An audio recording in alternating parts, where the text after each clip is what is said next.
You ever feel like you're backed right up against a solid wall?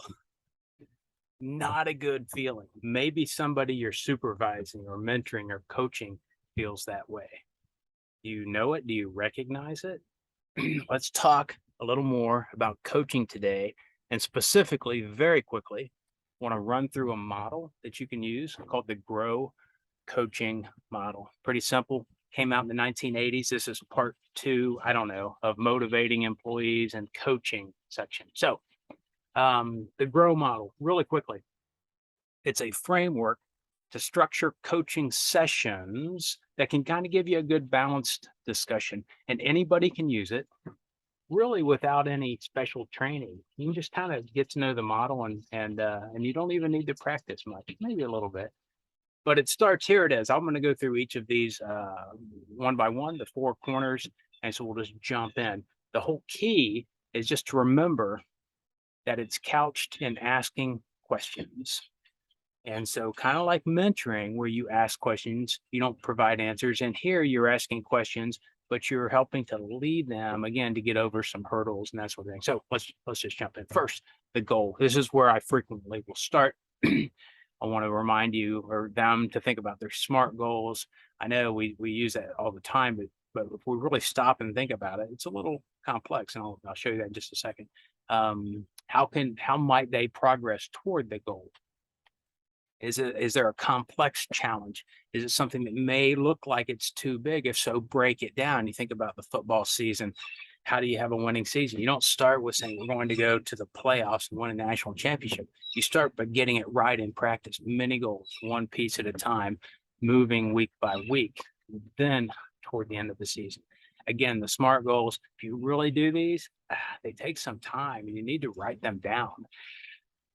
The challenge, sit down and try that next time you're working on a goal. Note to self, what do you want to accomplish? How will you know when it's achieved, particularly if you're supervising somebody? Don't forget this. Some people have their goals, have goals that they've set. Other people have been given goals and said, this is what you need to do.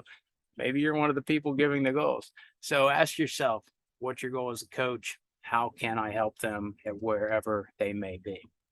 Part two, or question number two, reality. What's out there? What's the real world for them?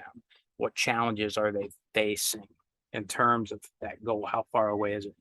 Remember, if you ask them, help them to discover for themselves, that's part of coaching and mentoring for that matter, not simply giving them the answers, certainly finding ways, and that'll be actually the next one. So well, jump ahead. I'm jumping ahead. Discovering your own reality. Do you guys know the fold your hands activity? I love Steve Brady, 4-H down in Warren County. He taught me this years ago. I use it all the time. So, and you guys know it. You can skip ahead. So fold your hands. You look down, which thumb's on top. For me, it's my right thumb. Yeah, I hope it is for you too, because that's the right way, isn't it? So unfold your hands. Now have the person you're working with, your coach or group, fold your hands with the other thumb on top.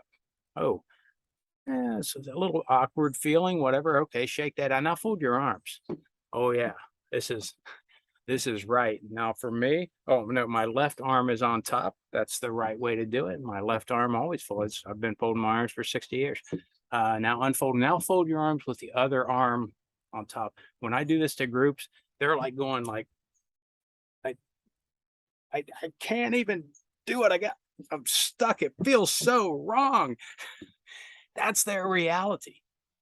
We are so used to doing things our way. This is what's natural. This feels fine, and the world is right. But if I do this the other way, I feel so uncomfortable. You need to discover that reality as you're working with people and help them to see it. So just a fun way to do that. Next question, what obstacles are in the way? Look for obstacles in the person themselves, or is it other people, teammates, coworkers? Are they lacking some sort of skill? Could they benefit by taking a short class or having some training?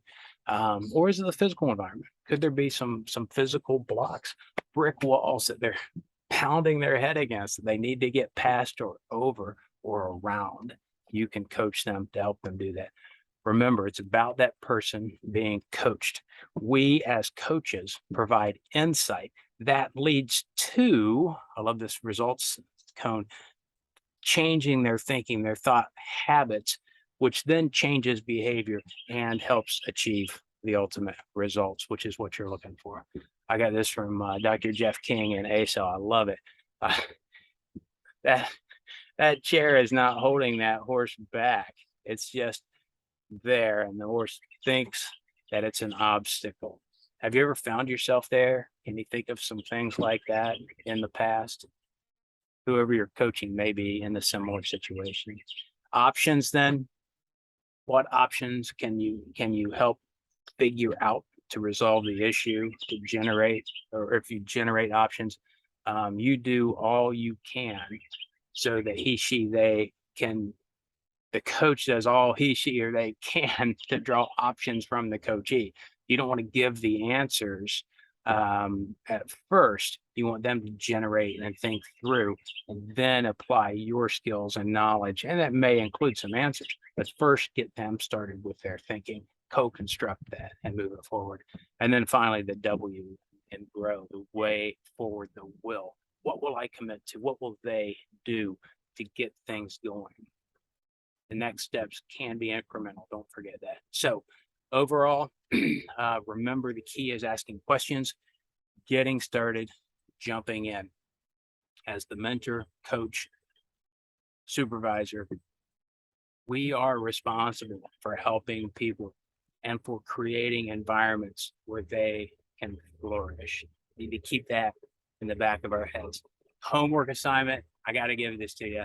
Watch or listen for someone who needs coaching. Sorry, I'm outside again, and behind these brick walls, noise is bouncing. It can be formal or informal. You don't have to go through all the stages, but give it a try and see how it goes. Thanks so much.